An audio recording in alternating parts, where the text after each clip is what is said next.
Titus Rules OK by Dick King-Smith. In an armchair in the great high-ceilinged drawing room sat a woman surrounded by dogs.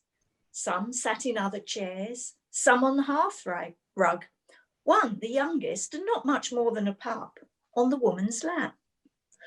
All the dogs were of the same breed. All of them looked up as the door of the room was opened by a tallish man with a strong nose and receding hair and rather bristly eyebrows, who strode in with a military gait that suggested he might once have been a soldier or perhaps a sailor. At sight of him, the youngest dog jumped off the woman's lap and rushed forward, getting between the man's legs and almost tripping him up. The bristly eyebrows came together in a frown. "Good heavens, Madge," said the man angrily. "Do we have to have these fat little brutes under our feet all the time?" The woman rose to her full height, which was not very great. Unlike her husband, she was plump and had thick grey hair set in neat permanent waves. Like him, she looked angry. "There would be no problem if you looked where you were going," she said in a high voice. "And I'll thank you not to refer to my dogs as fat little brutes. They are not fat. They simply have short legs like all corgis." Husband and wife stood glowering at one another in that grumpy way that long married people sometimes do. But before anything else could be said, there was a knock on the door, and into the drawing room came a footman carrying a tray.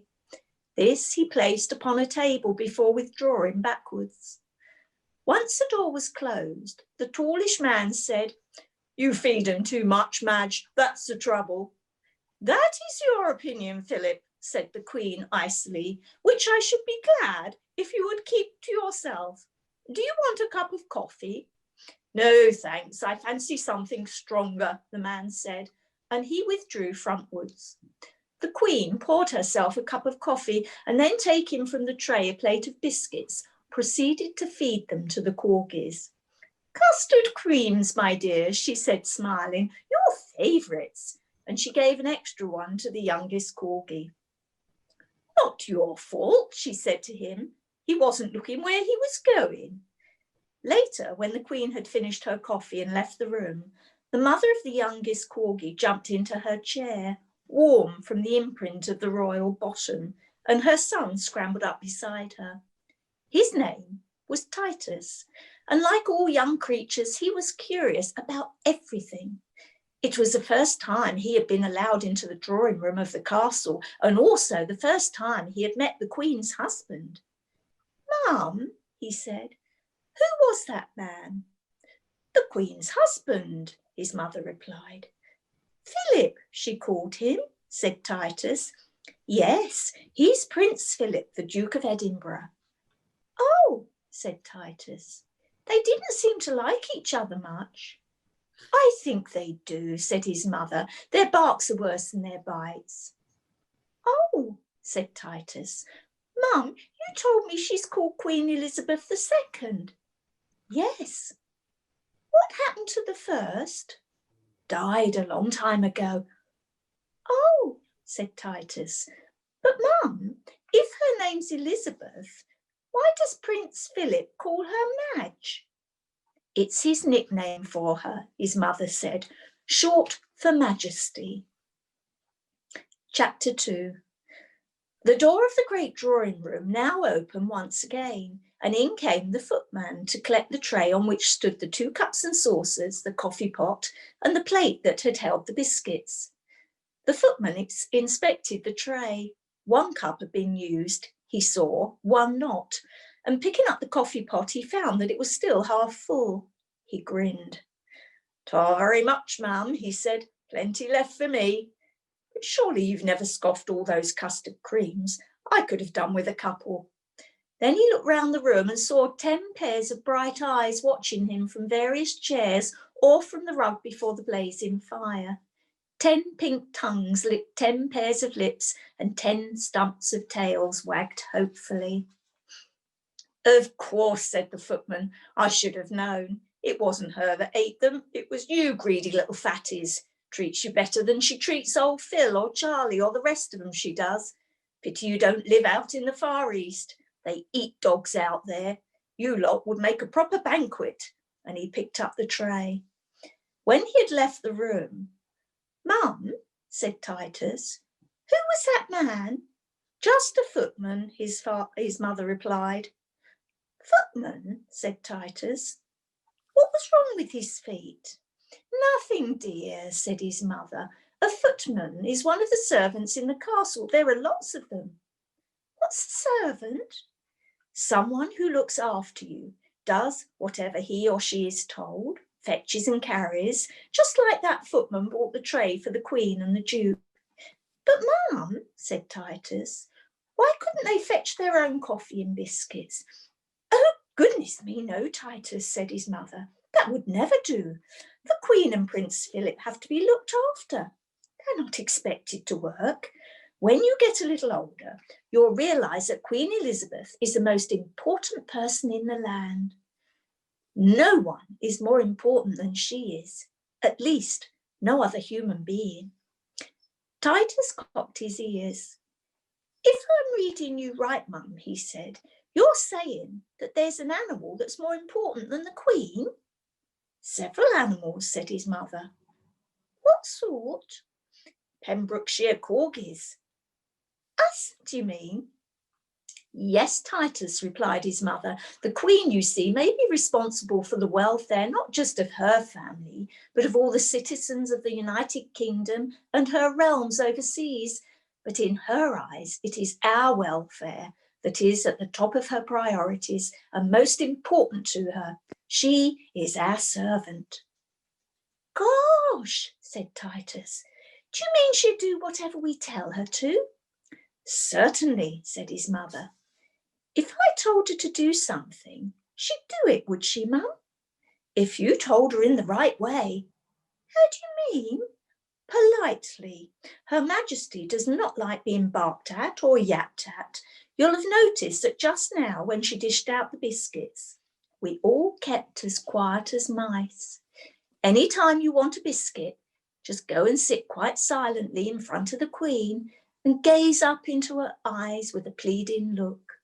And don't ever be tempted to lift a paw and scratch at the royal legs. A couple of years ago, one of your cousins laddered Her Majesty's stockings. Never seen him since. Where did he go? He was sent to the Tower of London. To be killed? No, he was given to one of the warders, but the family felt the disgrace keenly. The royal family? Asked Titus. No, our family, said his mother. And one other thing, Titus, while I think of it. If ever you're taken short. Taken short? Yes, you know, if you need to cock your leg or do your business, there is a proper way of going about it if the Queen is in the room.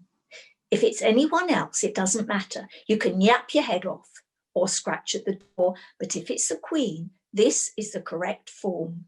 You walk to the door, no run in mind, just walk and sit in front of it and give a little whine, no bark in mind, and you look back at Her Majesty and then she'll hurry to let you out.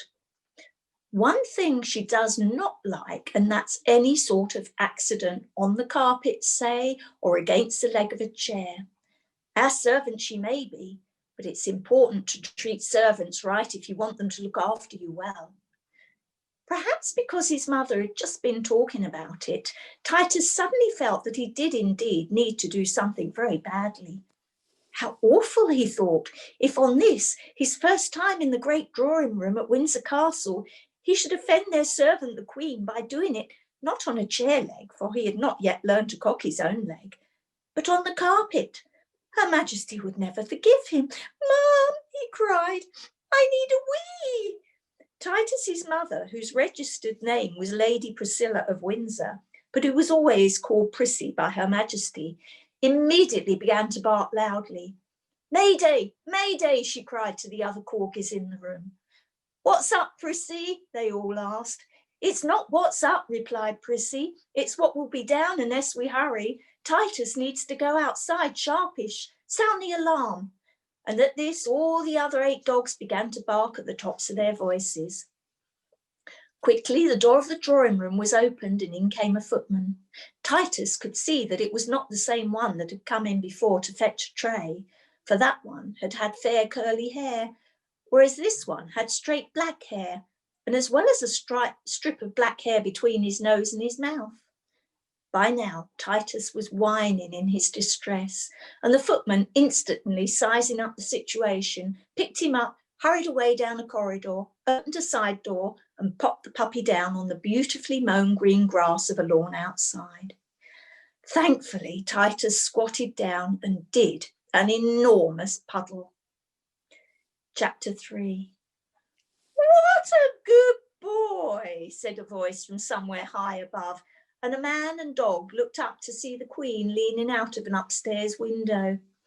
The black moustached footman snapped to attention at sight of Her Majesty, while Titus wagged his rump on seeing the woman who, Mum had told him, was their servant.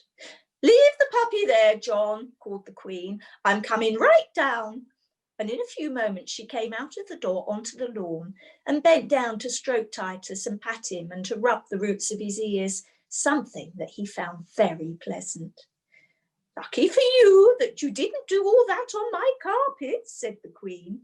You would have been a most unpopular pup.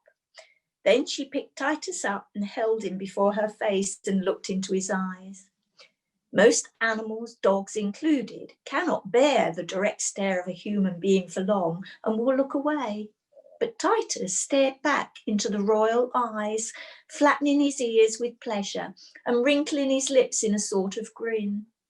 She seems nice, this Queen person, he thought, and at that instant Her Majesty spoke to him once again. Titus, my boy, said the Queen, I have a funny feeling that you are going to be a very special dog.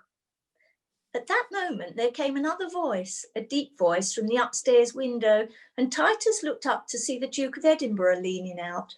Telephone, Madge, he called. Well, answer it, Philip, can't you? I have done. It's for you. I'm busy, replied the Queen, continuing to stroke Titus. Who is it anyway? It's the Prime Minister. Bother, said the Queen. One wishes sometimes, she said to Titus as she carried him upstairs, that one was not continually pestered by politicians ringing one up in one's own home. I dare say you'd be surprised to know, for instance, that what is called the Queen's speech is not mine at all. The whole thing's written by my government, which actually isn't mine anyway. I tell you, Titus, being Queen is a dog's life. Back in the great drawing room, Prissy was getting worried. Titus had been gone an awful long time, she said to the others. I hope he's not got into any trouble. In reply, the bitches amongst the corgis said helpful things like, Of course not, dear. He'll be back in a minute, you'll see. And the dogs made unhelpful remarks such as, Ah, well, boys will be boys, and let's hope the Prince of Wales doesn't come visiting with those terriers of his. They won't half knock the lad about. So it was with great relief that at last Prissy saw the door open and the Queen enter carrying Titus, and she ran forward whining anxiously. The Queen put the puppy down on the carpet and his mother licked his ear. Where have you been all this time? She asked him. Mummy's been worrying. I've been with our servant, Titus said. Our servant? Oh, you mean Her Majesty? Yes. I'm sorry, Prissy, said the Queen. I would have brought him back sooner, but I had to answer a phone call, and a very long phone call it was too.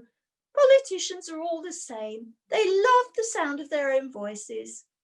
She rang a bell and another footman appeared, this time a red-headed one. Biscuits, please, Patrick, she said. Yes, Your Majesty, said the footman. What kind, ma'am?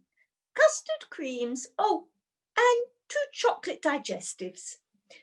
The Queen sat down in her armchair, and when the biscuits came, she fed the custard creams to Prissy and the other 8 adult dogs, but offered nothing to Titus. What about me? He thought, and he moved towards the royal legs. Mustn't scratch at 'em, he thought to himself. I might ladder the royal stockings. But I would like to know if there are any biscuits left on that plate. And in an effort to see, he sat bolt upright on his fat little bottom, his front paws held out imploringly before him. That, said the Queen, is an extremely clever thing to do. Never before have I had a corgi that could manage that trick. They always fall over backwards. Now, something that my great-great-grandmother, Queen Victoria, was fond of saying was, we are not amused. But I must tell you, Titus, that we are amused. And she broke the 2 chocolate digestives into pieces and carefully fed them to the young corgi, who, had either of them known it, was destined to become the most famous dog in the land. Chapter 4. Ever since she was a small girl, then of course known as Princess Elizabeth, the Queen had always been surrounded by corgis. The royal family had many other dogs of many other sorts at Buckingham Palace, at Windsor Castle, at Sandringham, at Balmoral in Scotland, but corgis had always been the favourite breed. Not that the Queen had a particular favourite amongst them, for she treated them all equally, though she might have admitted to a rather special liking for Lady Priscilla of Windsor, the senior member of the present pack. Prissy had had many puppies in her life, but the birth of her last litter had been a time of high drama. Perhaps because of her rather advanced age, the whelping was a difficult one, and an operation was needed to try to save the unborn pups. 3 did not survive. 1, Titus, did. From the moment of his birth, the Queen took an interest in this, the only surviving child of this last litter of her dear Prissy, which explains why he had been allowed into the great drawing room of the castle at a much earlier age than puppies usually were. Who knows what might have happened had Titus, so young and untrained, puddled on the carpet? But he hadn't. Instead, he had asked to go out, and he had done it on the lawn, and the Queen had seen him do it. Later, what's more, he had sat bolt upright on his bottom before her, something no corgi of hers had ever done before. This last puppy of yours is quite a character, said the Queen to Prissy.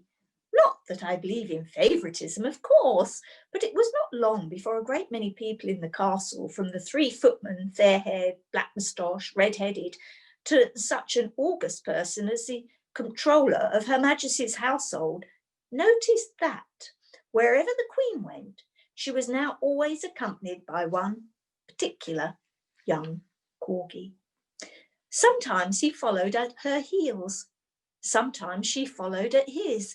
But it was soon plain to everyone that though the Queen was on record as saying that she didn't believe in having favourites, she now had one.